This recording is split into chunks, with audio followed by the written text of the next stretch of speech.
Salam Indonesia untuk saudara-saudariku senusantara, baik yang ada di dalam maupun di luar Indonesia. Bila kamu cinta Indonesia, harusnya kamu tahu apa yang Indonesia miliki. Nah, di dalam video ini aku akan menceritakan banyak hal tentang seni budaya Indonesia. Jangan bilang kamu orang Indonesia bila kamu tidak mau mempelajarinya dan tidak mengetahuinya.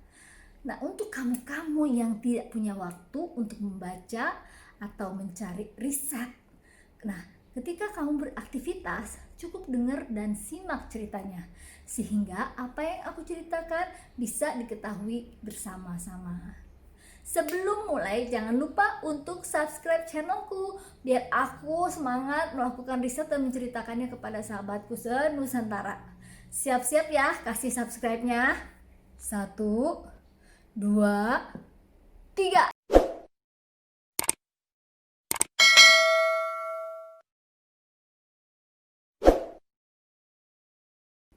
Terima kasih buat teman-teman yang sudah mensubscribe-nya. Nah, sekarang kita akan memulai ceritanya. Kali ini aku akan memulai ceritanya tentang saudara kita yang berasal dari Papua, yaitu suku Dani. Suku Dani merupakan salah satu dari banyaknya suku di tanah Papua yang mendiami wilayah Lembah Baliem, Pegunungan Tengah, dan seluruh Kabupaten Jayawijaya, serta sebagian Kabupaten Puncak Jaya. Sekitar ratusan tahun yang lalu, suku Dani dikenal sebagai petani yang terampil dan telah menggunakan alat atau perkakas seperti kapak batu, pisau yang dibuat dari tulang binatang, bambu, dan juga tombak yang dibuat menggunakan kayu galian yang terkenal sangat kuat dan berat. Menurut mitologi, suku Dani berasal itu dari keluarga sepasang suami istri yang menghuni suatu danau di sekitar kampung Maina di Lembah Baliem Selatan. Mereka mempunyai anak bernama Woita dan Waro.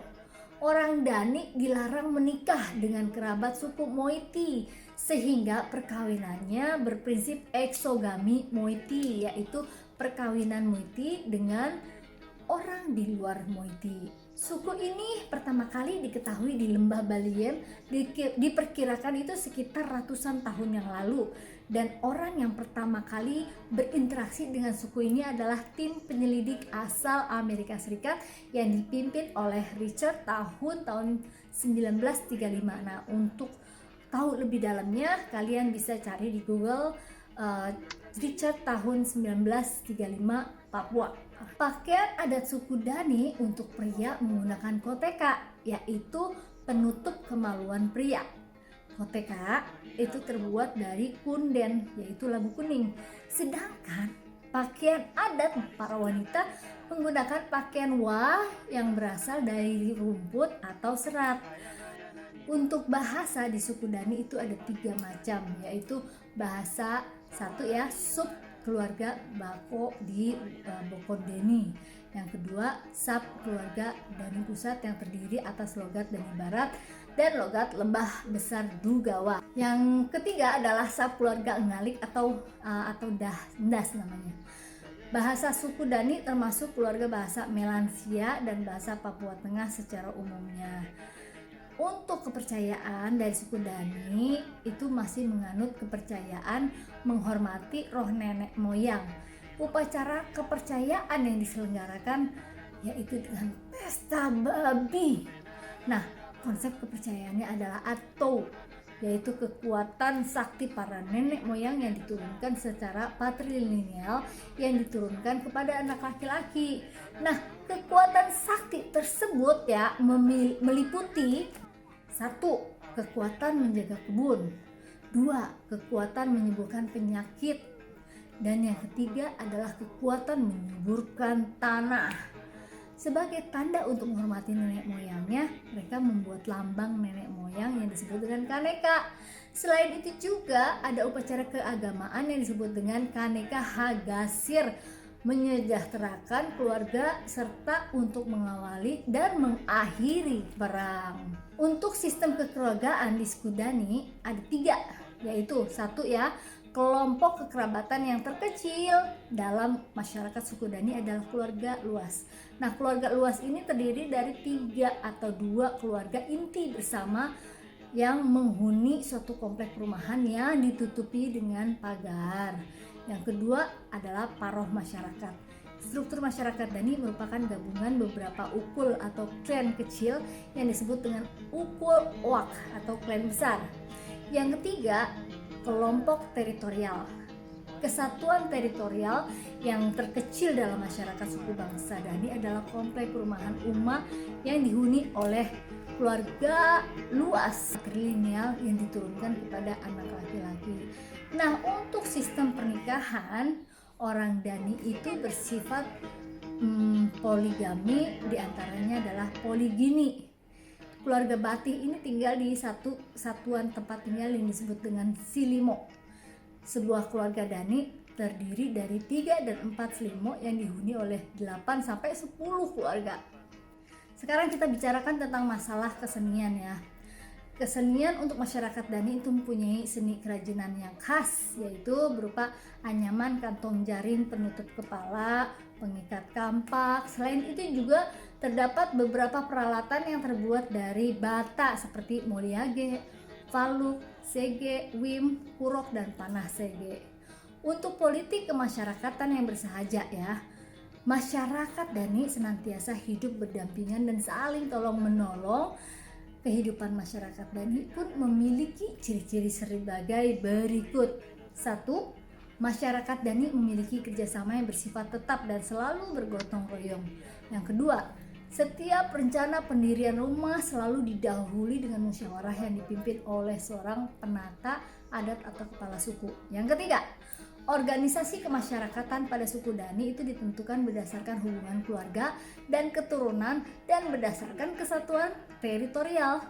Yang keempat, suku Dani itu dipimpin oleh seorang kepala suku besar, yaitu disebut dengan Apekayen yang memimpin desa adat Wat Langka.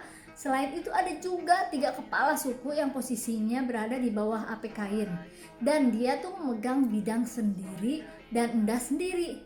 Mereka adalah Ape Mentek, Ape Horek, dan Ape Ubaik Silimo yang biasa dihuni oleh masyarakat yang biasa dikepalai oleh Ape Warekma. Dalam masyarakat Dani tidak ada yang namanya sistem pemimpin kecuali istilah kain untuk pria yang berarti kuat, pandai, dan terhormat. Yang kelima, pada tingkat Uma, pemimpinnya adalah laki-laki yang sudah tua tapi masih mampu mengatur urusannya dalam satu halaman rumah tangga maupun kampungnya. Urusan tersebut antara lain pemeliharaan kebun dan bahi serta melerai pertengkaran. Nah, untuk yang keenam terakhir nih, pemimpin federasi berwenang untuk memberi tanda dimulainya perang atau pesta lain. Pertempuran yang dipimpin untuk para Winmetek, yaitu pemimpin konfederasi yang biasanya pernah juga menjadi Winmetek. Meski bukan syarat mutlak, syarat menjadi pemimpin masyarakat Dani yaitu pandai bercocok tanam, bersifat ramah dan murah hati, pandai berburu, memiliki kekuatan fisik, keberanian, pandai berdiplomasi, dan pandai berperang. Sekarang aku menceritakan tentang mata pencaharian suku Dani. Untuk mata pencaharian pokok suku bangsa Dani adalah bercocok tanam, ya sudah dikasih tahu tadi, beternak babi, dan tanaman umum yang mereka tanam adalah umbi manis, tebu, pisang, tembakau. Nah, selain berkebun, mata pencaharian suku Dani adalah beternak babi. Kenapa babi? Karena babi memiliki peran yang penting dalam kehidupan sehari-hari suku Dani. Kandang babi bernama Warnai berupa bangunan berbentuk 4 persegi panjang yang bentuknya hampir sama dengan hunu. Nah, kegunaan babi bagi masyarakat Dani diantaranya adalah 1. Dagingnya untuk dikonsumsi, 2. Darahnya dipakai untuk upacara magis, yang ketiga tulang-tulang dan ekornya untuk hiasan, yang keempat tulang rusuknya bisa digunakan untuk pisau pengupas ubi, yang kelima sebagai alat ukur pertukaran atau barter, yang keenam menciptakan perdamaian bila ada perselisihan.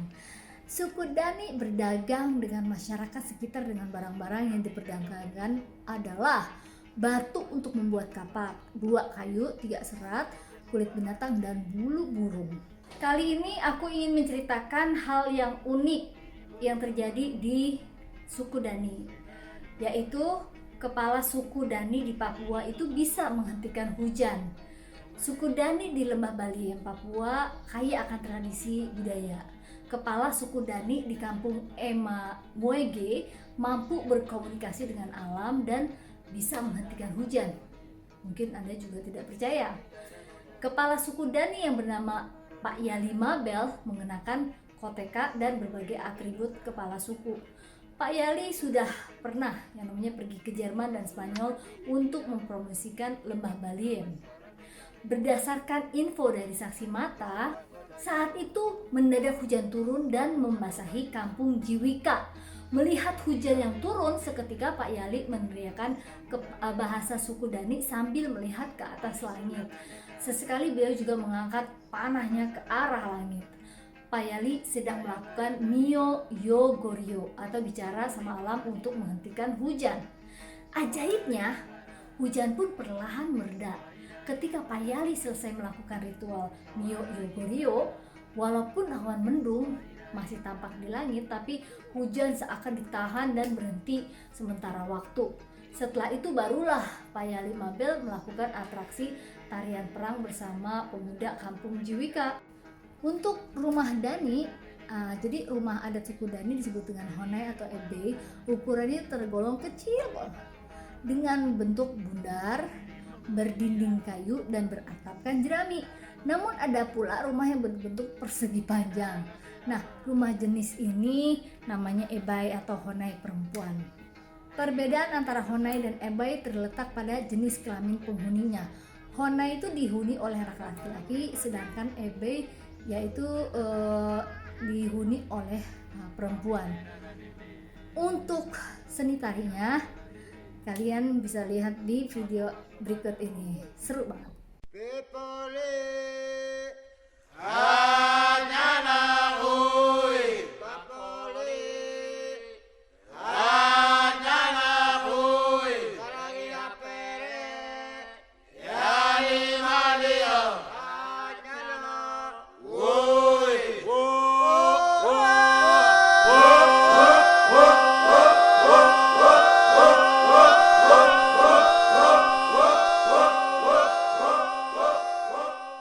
Jadi demikian sekilas mengenai cerita tentang suku Dani, dimana bila teman-teman mempunyai riset yang lebih baik dari aku, silahkan kirim langsung ke aku sehingga aku bisa membacakan atau membuat episode yang kedua dari suku Dani. Karena bagaimanapun juga saya juga bekerja tidak mungkin sempurna, jadi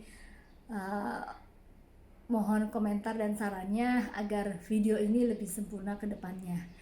Demikian, dan sekali lagi terima kasih buat teman-teman yang sudah mensubscribe. Bagi yang belum, yuk dicoba ya, kita subscribe. 1, 2, 3.